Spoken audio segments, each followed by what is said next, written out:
When I was in college, I took a night shift job at a small 24-hour diner on the outskirts of town. It wasn't the most glamorous gig, but it paid well, and I liked the quiet hours when most of the world was asleep. The diner, Joe's Place, had been around for decades, and the regulars were mostly truckers and night owls who enjoyed the solitude and strong coffee. My shifts typically started at 11 p.m. and ended at 7 a.m. There were usually just two of us working, me and the cook, Tim, who had been at Joe's for over 10 years. Tim was a quiet guy, kept to himself, and didn't talk much about his past. I didn't mind. The quiet suited me.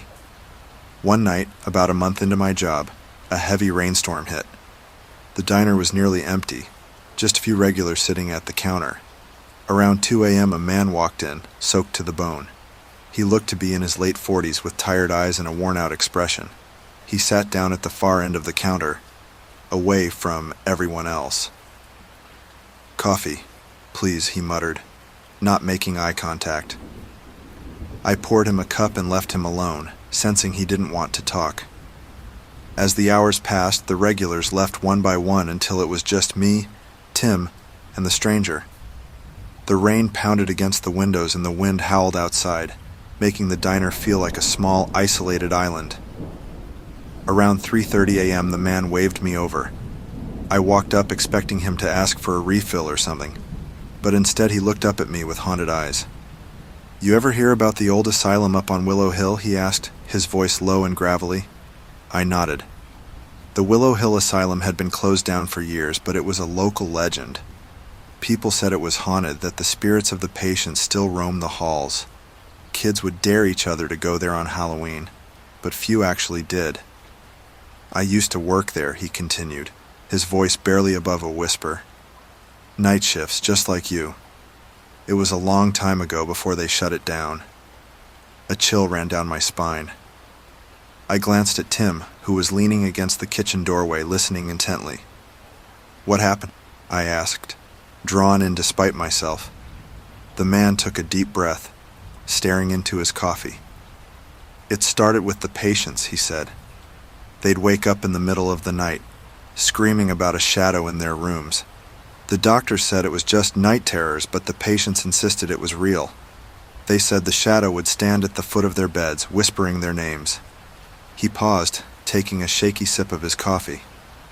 "One night I was doing my rounds, checking on the patients. I heard a noise coming from one of the rooms, a sort of low, whispering sound.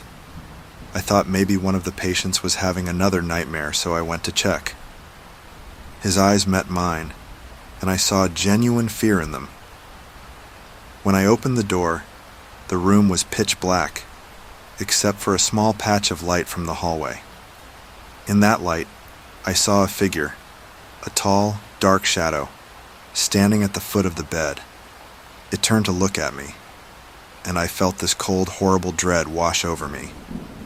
I couldn't move, couldn't speak. The shadow started moving towards me, and then everything went black. He stopped, his hands trembling slightly.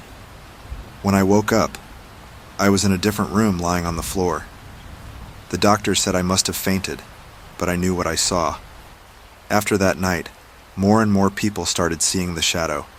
Patients, nurses, even the doctors. It got so bad that they finally shut the place down. I shivered, feeling the temperature in the diner drop. Tim walked over, his usual stoic expression replaced by a look of concern. "Why are you telling us this?" Tim asked, his voice steady. The man looked at us, his eyes hollow. "Because I've seen it again," he said. "A few nights ago, in my own home. It was standing at the foot of my bed, just like before. I think it's followed me." We sat in stunned silence, the only sound the rain pounding against the windows. The man got up, leaving a crumpled bill on the counter, and walked out into the storm.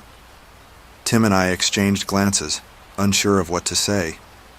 That night, after my shift ended, I couldn't shake the feeling of being watched.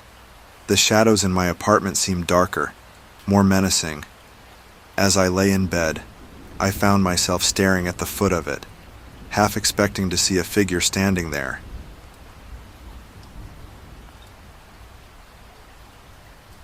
A few years ago, I worked the night shift at a small rural hospital in West Virginia. It wasn't a big place, just a few floors and a handful of staff on duty during the late hours. My job as a nurse was demanding, but I loved the calm and quiet of the night shift. The patients were mostly asleep, and the stillness allowed me to focus on my work. One night, I was assigned to the third floor, which housed the long-term care patients. This floor always had an eerie feel to it. The hallways were dimly lit, and the old building creaked and groaned with every gust of wind. It didn't help that there were stories among the staff about strange occurrences, whispers in the dark, and shadows that moved on their own. That night it was just me and another nurse, Rachel, covering the floor. Around 2 a.m. I was making my rounds, checking on the patients. The floor was unusually quiet, and a sense of unease settled over me. As I walked past room 307, I heard a faint humming. It sounded like an old lullaby, soft and almost soothing. I paused, listening closely. The room's occupant, Mrs. Carmichael, was a comatose patient who had been unresponsive for years. There was no way she could be making that sound. I pushed the door open slowly and peeked inside. The room was dark, the only light coming from the small window. Mrs. Carmichael lay in her bed, motionless. The humming continued, but it seemed to be coming from everywhere and nowhere at once. I took a step inside and the air turned icy cold. Goosebumps rose on my arms and I felt an overwhelming sense of dread. "Is someone there?" I whispered, feeling foolish but unable to stop myself. The humming stopped abruptly, replaced by a heavy silence. I quickly checked on Mrs. Carmichael, finding nothing out of the ordinary, and left the room, my heart pounding. I hurried back to the nurse's station where Rachel was filling out some paperwork. "Did you hear that?" I asked, trying to keep my voice steady. "Hear what?" Rachel looked up, frowning. "The humming, from room 307. Rachel's face paled slightly. "I've heard it before," she admitted quietly. "No one knows where it comes from. The staff calls it the lullaby ghost. It's just one of the many strange things that happen here." We decided to stay together for the rest of the shift, both of us feeling uneasy. Around 3:30 a.m., the call button for room 312 lit up. We exchanged nervous glances. Room 312 had been empty for weeks, waiting for a new patient. With a sense of trepidation, we made our way down the hall. The door to room 312 was ajar, and the air inside was frigid, much colder than the rest of the hospital. As we stepped inside, we saw the call button on the wall blinking. Rachel walked over to turn it off while I stood by the door, feeling a sense of foreboding. Suddenly, the door slammed shut behind us, plunging the room into darkness. We both screamed, fumbling for the light switch. When the lights flickered on, the room was empty, but the sense of being watched was palpable. "Let's get out of here," Rachel said, her voice shaking. We hurried back to the nurse's station, locking the door behind us. For the rest of the night, we kept the lights on and stayed within sight of each other, jumping at every small sound.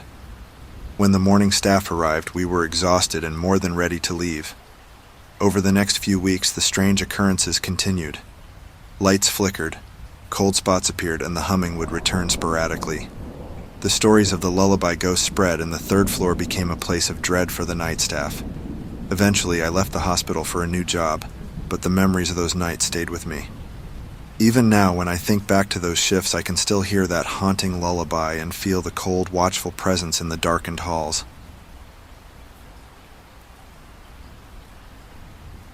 Back when I was in my early 20s, I worked the night shift at a quiet gas station off a lonely highway in Nevada. The job was mostly uneventful, stocking shelves, ringing up the occasional traveler, and trying to stay awake through the long, solitary hours. The isolation was both a blessing and a curse. It gave me time to think, but it also made every little noise seem amplified in the stillness of the night. One particular night, around 2 a.m., a thick fog rolled in, shrouding the station and the surrounding desert in a dense white mist. The visibility dropped to almost nothing, and the eerie silence of the fog made the whole place feel cut off from the rest of the world.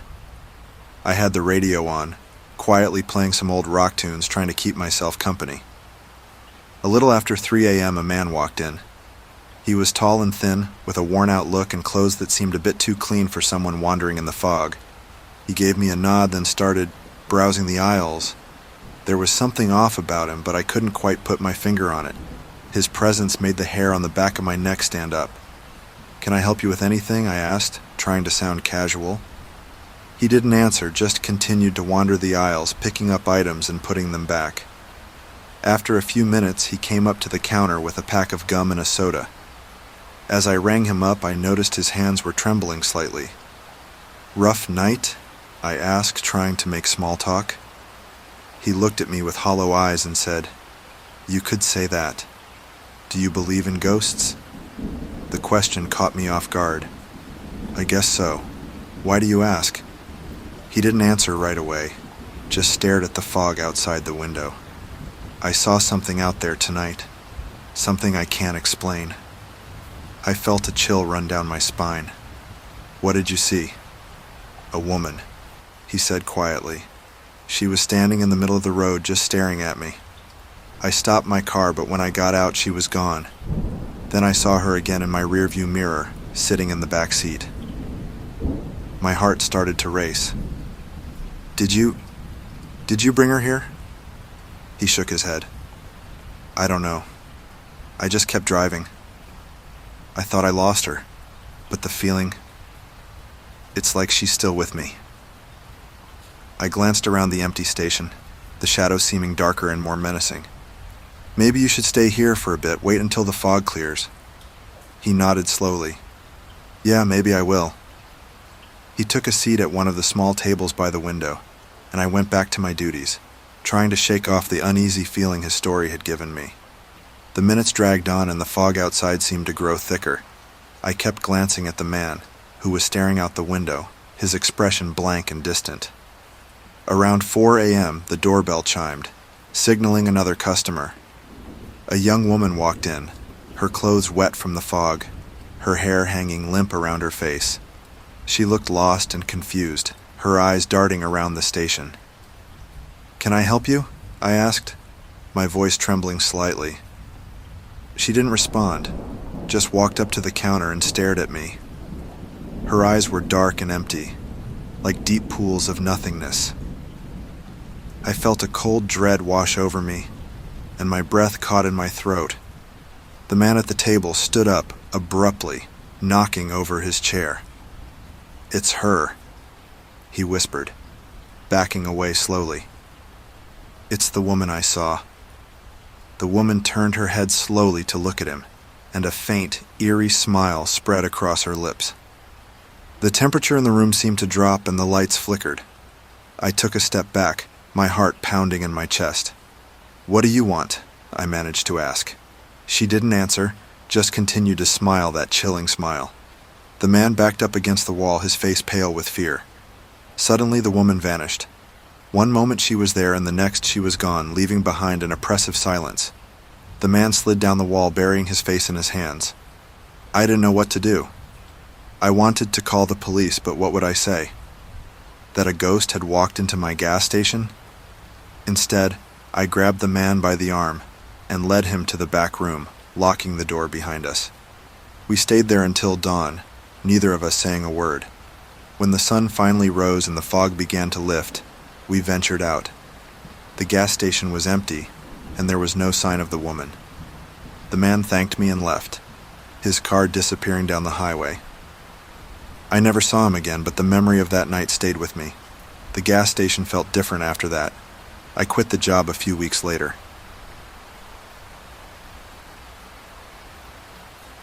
A few years back, I worked the graveyard shift as a security guard at a large abandoned factory on the outskirts of Detroit. The factory had been shut down for over a decade, but the company that owned it still wanted a presence on site to deter vandals and trespassers. The place was massive, with sprawling buildings and long, empty corridors that seemed to stretch on forever.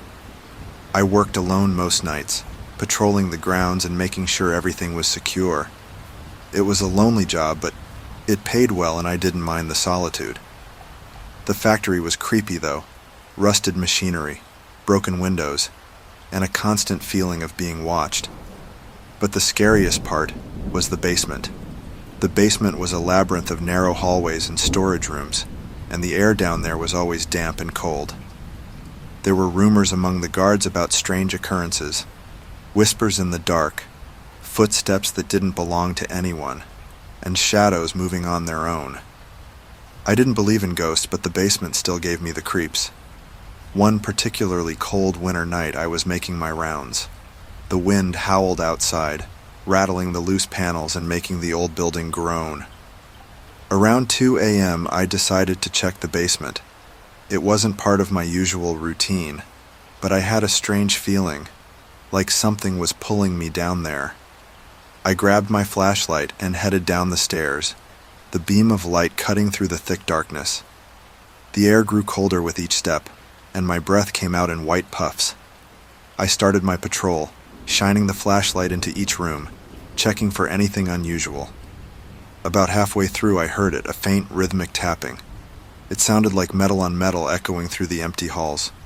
I followed the sound, my heart pounding in my chest.